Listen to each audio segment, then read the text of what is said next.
From LinkedIn News, I'm Leah Smart, host of Everyday Better, an award-winning podcast dedicated to personal development. Join me every week for captivating stories and research to find more fulfillment in your work and personal life. Listen to Everyday Better on the LinkedIn Podcast Network, Apple Podcasts, or wherever you get your podcasts. From LinkedIn News, I'm Jessie Hempel, host of the Hello Monday podcast. Start your week with the Hello Monday podcast. We'll navigate career pivots. We'll learn where happiness fits in. Listen to Hello Monday with me, Jessie Hempel, on the LinkedIn Podcast Network or wherever you get your podcasts. Hello, my friends, and welcome to another exciting episode of Negotiate Anything. This show is produced by the American Negotiation Institute, and with over 5 million downloads and listeners in over 180 countries, listeners just like you have made this the #1 negotiation podcast in the world. Hi, my name is Kwame Christian, and I am the founder and CEO of the American Negotiation Institute. Here at ANI, we believe that the best things in life are on the other side of difficult conversations, and we are passionate about providing you with the best content that will help you to make your difficult conversations easier, both at work and at home. Lastly, I want to remind you that we offer consulting and conduct trainings, both virtually and in person, all around the world. Our focus is in 3 main areas. First, negotiation and conflict resolution. Second, leadership. And lastly, diversity, equity, and inclusion. Check the link in the description below to learn more about how we could work with you and your team. And now, without further ado, let's jump into the interview.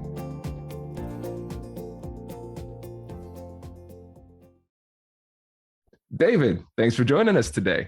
There's no better place I'd rather be, and another Buckeye fan, I got to be here with you. Go OH.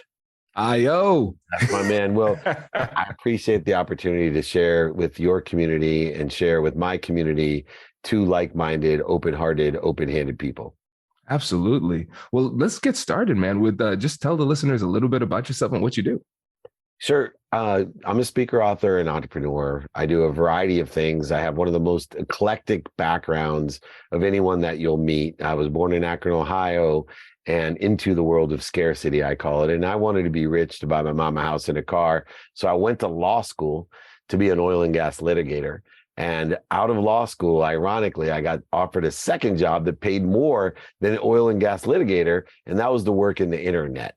And despite my mom, who I love so much, telling me that the internet would never work, it's a fad, you're going to lose all the opportunity of being a lawyer, I went into the internet in 1992.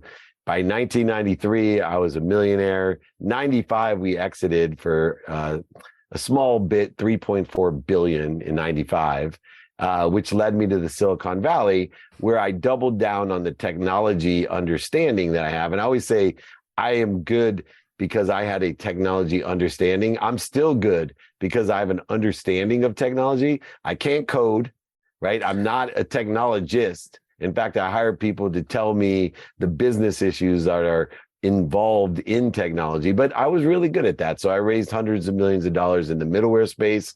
I landed a job 99 at 31 years old as CEO of Samsung's first smartphone division. It was not even called a smartphone. It was called a convergence device because it converged a laptop and a phone. It was a Windows device. It was a Windows C device. And with all of that background, the law degree, playing college football, all the things that I did, it aggregated and it evolved into giving me an opportunity where I met a gentleman named Lee Steinberg.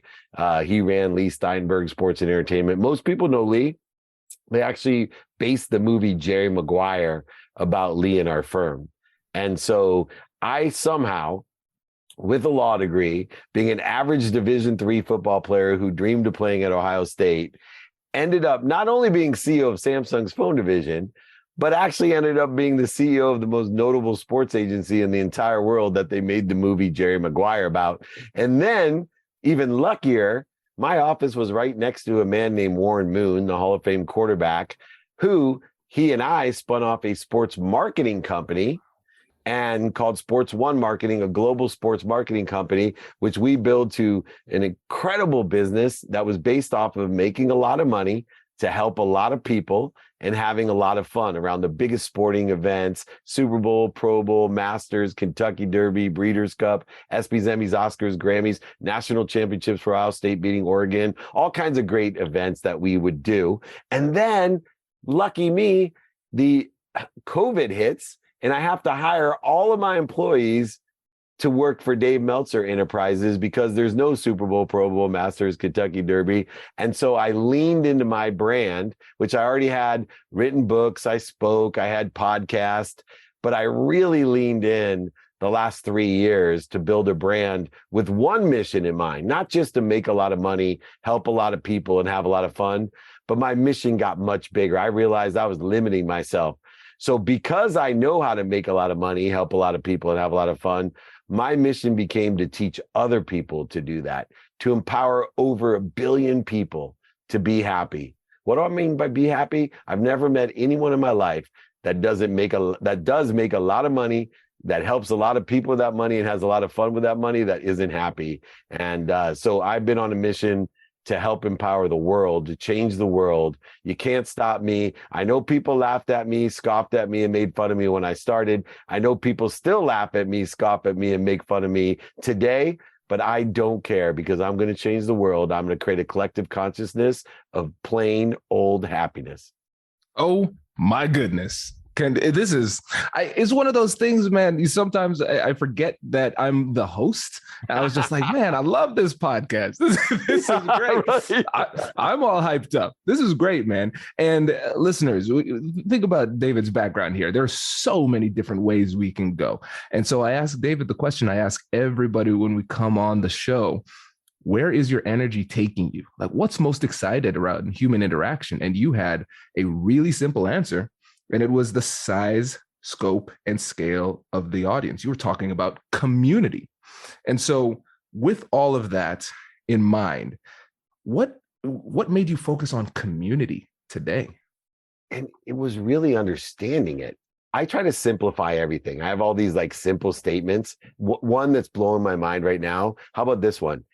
I can't understand why people won't say thank you. Everybody agrees with me that gratitude changes your life. So I teach people to say thank you before they go to bed and when they wake up. But everybody can't do it, including it took me 9 months. I teach this stuff, but it took me 9 months before I could do it every day without missing for 30 straight days. Why is that? Talk about simplicity. Here it goes. Things that are simple to do, unfortunately, are simple not to do. That's deep, man. I know, but this is changing my life, that little statement, because now I know how to get people to do shit, because I know if it's simple, that means that unfortunately it's simple not to do as well. So when I looked at this idea of where we were going and the biggest opportunities, the options, and the touches of favor, when I knew that my frequency was my neighborhood, because I come from Akron, Ohio, like your wife, and I tell people all the time, I have great options, opportunities, and touches of favor because my frequency is my neighborhood, and the neighborhood's so big. See, when I was living in Akron, Ohio, I could be sitting in a lawn chair in the projects where I grew up, single mom, 6 kids. You and I could be sitting right next to us in those projects on lawn chairs, drinking Colt 45s, and I could turn to you and I say, man, Kwame, I got the best idea in the world. It's called Uber. Right? I'm going to change transportation around the world. And you look at me and you say, oh man, Dave, that is an amazing idea. And guess what? Because our neighborhood is the projects, you and I would just have a great idea. But today we're not locked into the projects. You can be in the projects, and with an internet connection or a mobile phone, we now have a neighborhood that exists with 7.6 billion people, where your frequency, your essence, your skills, your knowledge, and your desire will resonate with someone, not just someone, but with millions of people. We don't understand the size, scope, and scale of this audience, this potential community of frequency, a shared environment of people that are willing to what? Number one, I want people around me that are willing to help each other. And even more importantly, because of the size, scope, and scale, I want a group of people around each other that know people that can help us. That's even more powerful. You know how many kids I meet? The 19-year-old kid who's like, Mr. Meltzer, you changed my life. You gave me 5-minute phone call. You talked me into staying in college. You talked me into leaving college, whatever I talk them into that I think is best for them. Then they're like, oh, by the way, my dad wants to thank you. And then their dad gets on the phone going, oh, I'm CEO of so-and-so, and I'd like to hire you to keynote my annual meeting for, $100,000. All because I helped a 19-year-old. I didn't help the 19-year-old for the money. It's the frequency in the neighborhood of the people who want to help you and know people who want to help you. And that's the idea. I don't want people to limit themselves to the projects of Akron, Ohio. You have 7.6 billion people in your neighborhood. 10% are going to love you no matter what. 10% are going to hate you no matter what. That's frequency. No matter what. I could sit on your podcast and I could say the for 30 minutes. And 10% of your audience, I'm not lying, 10% of your audience would be like, dude, that was the most incredible thing. I saw what Mr. Meltzer did with discipline and patience. He taught me more than anything I've ever heard on a podcast. Does your company invest in professional development training? If you believe that your team would benefit from a negotiation workshop, all you need to do is go to our website, fill out the workshop request form, and then we'll set up a time to chat. These workshops are completely customizable, and we've done them all around the country. Negotiation and conflict resolution skills are beneficial across all professions, but they're especially useful in procurement, purchasing, sales, sourcing, and contract management. Our calendar is filling up quickly, and we even have some workshops scheduled for next year. If you think you might want one, I'd suggest reaching out soon so you don't miss out. Check out the link in the description to learn more, and we will be right back after this.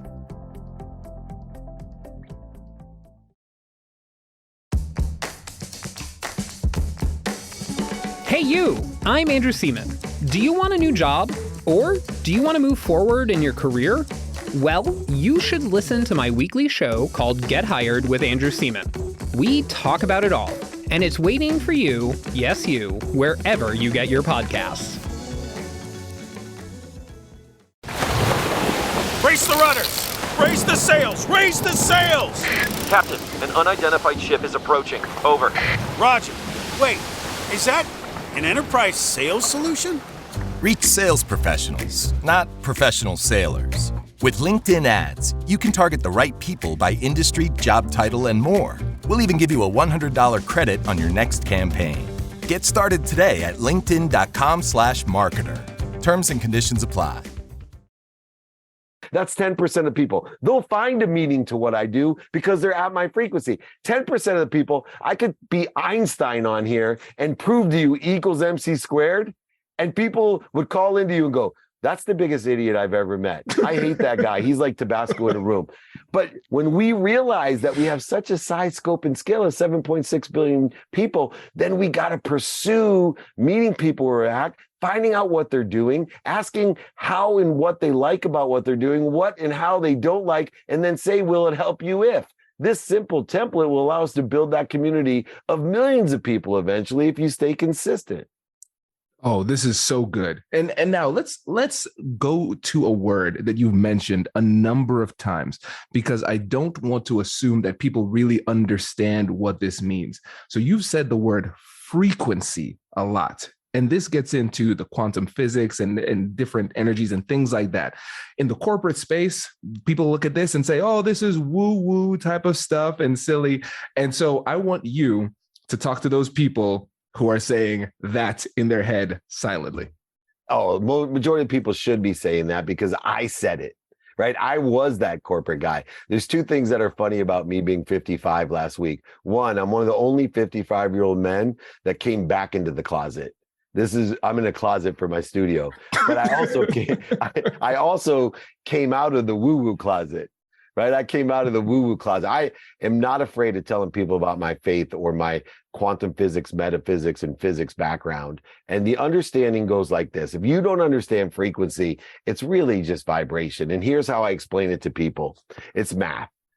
Everything vibrates. The earth vibrates the slowest, then plants, animals, human, sound, then light, and then thought. Now, you know what vibrates the fastest is the thought of truth or your potential.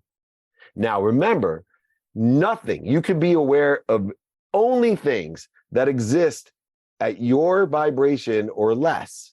You cannot be aware of things. That's why some people don't get it. Some people can't see it. Some people won't even see it. You can see something, they won't even see it because their frequency is so low. And so when we understand everything vibrates, everything creates a frequency, then we can understand why we have a stronger signal, a wider spectrum, and a clearer message. And so I focus on frequency, my own, including through meditation. I have a frequency-based meditation called Theta, which is a frequency, Theta meditation. I utilize how I feel. See, there's 5 levels of understanding when I talk about being aware. We can understand what people do, the actions, the materialization. We can understand words, saying. We can understand thoughts, what we're thinking. We can even understand beliefs. But the highest level of frequency is the way you feel. But it cannot be analyzed, interpreted with logic. And this is where people get into trouble when they deal with like mediums or intuitiveness or even gut feelings. They try to interpret a gut feeling. See, what a gut feeling or intuition is an indicator. It's not a solution, right? So many times, this is the biggest BS that I know about intuition or gut feelings. Watch someone gamble. Because what they'll tell you is, oh, I knew it was going to be a hard 8. I should have bet on the hard 8. But they have discounted all the other gut feelings when they thought it was a hard 6 and it wasn't, right? There's a lot of gut feelings going on. And especially in business, this frequency is the highest level of intention. One thing to note as well, the mathematical equation of luck. I'm one of the luckiest people you ever met. If you meet my family, you will absolutely say, how the heck did this guy do that? That wife, those kids, oh my God, this guy's the luckiest person ever. Forget that I was a multimillionaire, lost 100 million, gained it back. That's not luck either. You know what it is? It's math. And here's how the math goes. What I pay attention to. I know what I want every day in a trajectory of what I think I want, making sure I give the meaning of the inflection points and defining moments of my past. My historical references are also aligned with what I think I want in the future, but I know what I want. I pay attention to that. Then I give intention to it by doing everything I can in that trajectory today of what I think I want in the future, of saying everything, words mean something, of thinking everything, of believing it, and feeling it. And I use my gut as an indicator to raise my awareness that, hey, stop.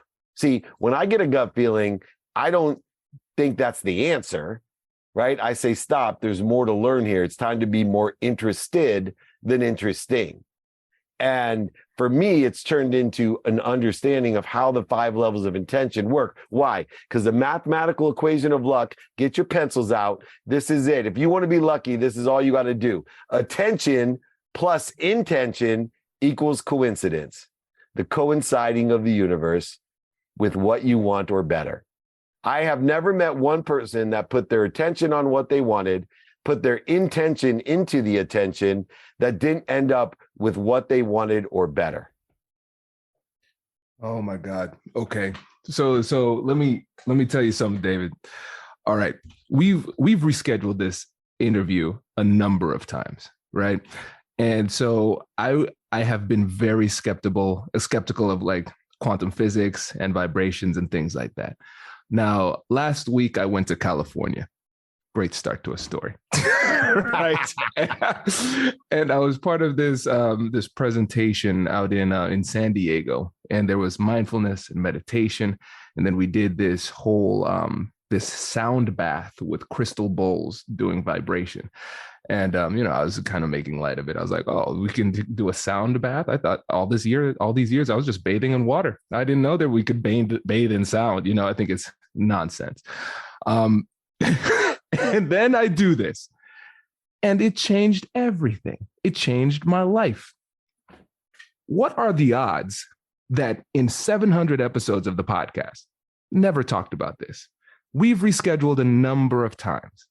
And now, like when I start to say, this might have some legitimacy, you come on and talk about this? So attention and intention equals coincidence? Is that what we're seeing here? That's insane. This is the core of my transformation. Because instead of looking at things in resistance, like as simple as people are trying to get more happy, more healthy, more wealthy, more worthy, this thought process that you're going for changes your whole life to understand, wait a second, I am happy, healthy, wealthy, and worthy. What am I doing to interfere with it? What am I doing to interfere with it? It changes and shifts the entire paradigm of abundance. And there's no question in my mind when things get rescheduled all the time. Nobody does more interviews or gives more interviews than me on earth. I think I can mathematically prove that. I have more shows. I'm constantly on every platform. I do more shows and I utilize that. To that measure, when things get rescheduled, I know I'm being protected and promoted. See, faith, believe it or not, my own lack of spirituality. I remember telling my mom at one time when I was super rich and young, I said, Mom, my mom's religious. She was the principal of the San Diego Jewish Academy. My brother's a rabbi from Harvard. They're very Jewish. And my mom said, I'm disappointed you're not going to, have your kids be bar mitzvahed and bat mitzvahed. I said, that's because I don't believe in God. She said, oh, son, it makes me choke up. She said, son, you believe in God. You just believe in the wrong God.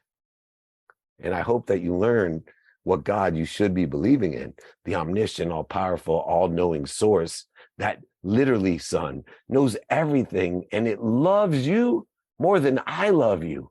This is the God that you need to believe in, not the one of money, not the one that bought you everything that you think is making you happy, but the God that's omniscient, all-powerful, all-knowing, that loves you more than I do. More than I do, son, except for it knows everything. It's not going to give you bad advice. It's not going to tell you the internet's a fad. It's omniscient and all-knowing. You have to have faith that you're being protected and promoted by that, because I would do anything to protect and promote you, but I don't know what I don't know. But there is an omniscient source that could make you a resource, right? And I sat there, and I still took a long time. I sat next to a lady one time, changed my life. I'm on an airplane to India, and she looks at me. She said, are you okay? And at the time I was running Lee Steinberg, right? So multimillionaire, access to what billionaires couldn't even afford to do, which is why they wanted to be around me, because I could give them things nobody else could give them, experientially wise. Anyway, this lady says, are you okay? I said, whoa, why do you ask? She said, because you have so much light and you're blocking it. And I was like rolling my eyes. I'm like, what? She goes, you have so much light. Do you meditate? And I literally said this to her, man. I said, meditate? Only people that I know that meditate are broke, high, sick on their mom's couch, dreaming about what I have. I made everything that I have myself. I have no time to meditate or no reason to meditate. And she said, that's too bad, because I could teach you to vibrate faster. And I literally was like, what? Right? The vibration, the frequency. And then she went through and taught me everything vibrates, or blah, blah, blah. Everything I said today, I learned from Dr. Sangeeta Sai. And then she convinced me to go to a meditation workshop. My first experience, just like you had yours. And then right afterwards, I met this guy, Lee Brower, that was in the movie The Secret, the gratitude stone guy. And then he introduced me. The next thing I know, I'm writing books. I'm on the transformational leadership. I'm in the movie Beyond the Secret, Think and Grow Rich. It just went on and on. No coincidences. It's that people like my mom and people like Dr. Sangeeta Sai, and hopefully me, to all your community and mine, help to raise the attention and change your intention so that you have better coincidences combined with faith that you're being protected and promoted. So when they told me that we rescheduled again, most guys in my position, this is what they would say, excuse my language, F him, right? I got to need to be offended. Dave Meltzer's not important enough. You can't find 15, 30 minutes for Dave Meltzer. Blah, blah. This is how I used to think years ago. Not anymore. I tell my team, hey, please thank him, right? It'll come at the right place at the perfect time. I'm being protected and promoted. You're being protected and promoted. And if anyone, got to see it here, if you're not experiencing what I am with you, then you don't get being protected and promoted, because it could not have happened at a better time and a better place, this interview. And so many people are going to love this. It's perfect. And yeah, my mind is blown. I'm going to need to spend some time in meditation and let this sink in, David. Well, we'll do this again, man. We'll do this again. For sure, man. And one last quick thing, because I know you have to run. When I was listening to your last podcast, one of the things that was interesting to me was that you talk about faith, but it doesn't seem like you tie it to like what we would traditionally identify as a religion. Can you speak to that very briefly? Yeah, I think it's important to speak to that because first I was afraid to talk about faith. And then I had to practice figuring out how can I resonate with everyone, because I believe everything's one. And I believe inclusive in that one is many religions. Inclusive in that one is many philosophies. Inclusive in that one is many spiritualities. Even including within philosophy, spirituality, and religion, there's many different beliefs within the same religions, philosophies, and spiritualities. Same ones, different meanings and different things. So I have practiced articulating what this is, this frequency or faith, how faith works, so that hopefully, instead of separating us as conservative, reform, or orthodox, Christian, Judas, Buddhist, Muslim, whatever, instead of separating us, hopefully the way that I articulate the meaning of faith resonates with everyone, and then you can make it your own. You can define it how you want. You can make it what you want, but at its core, it's really simple to me. I believe that you have to believe there's something bigger than you that loves you more than your mom. Name it what you want, practice it how you'd like, but please, if you want to live in protection and promotion like I do, if you want to live in abundance, if you want the coincidences to exceed your expectations, just start with, I believe there's something bigger than me that loves me more than my mom. Therefore, when I go bankrupt and lose over $100 million, I'm not being punished. It saved my life. It saved my marriage. It promoted me and protected me to a level of awareness to empower over 1 billion people in my lifetime to be happy. I was blessed by what other people see as punishment, by what others see as a mistake, a failure, or a setback. If you're not making mistakes, then God's made a mistake because you're not supposed to be here. This is the place for mistakes. Be protected and promoted by them. And I promise you'll make a lot of money, you'll help a lot of people, and you'll have a lot of fun. David, this was incredible. And let me put a little negotiation bow on this. Yes, everybody. And if you tie into this, you will become better negotiators, of course. So let me tie in negotiation real quick, because I will, because this does apply. So negotiation to me, I was at, Lee Steinberg wrote a book that's very famous on negotiation. I've been trained in negotiation. I'm one of the world's greatest business negotiators. And I used to negotiate by trade, in what I call zero-sum game, winners and losers. And I know Chris Voss won't like this. I believe the greatest negotiation is those who live in a world of value add, those who challenge themselves to create a situation where everybody can win by asking simple questions. One, what are you doing today about solar? What are you doing today about X? What do you like about it? And what don't you like about it?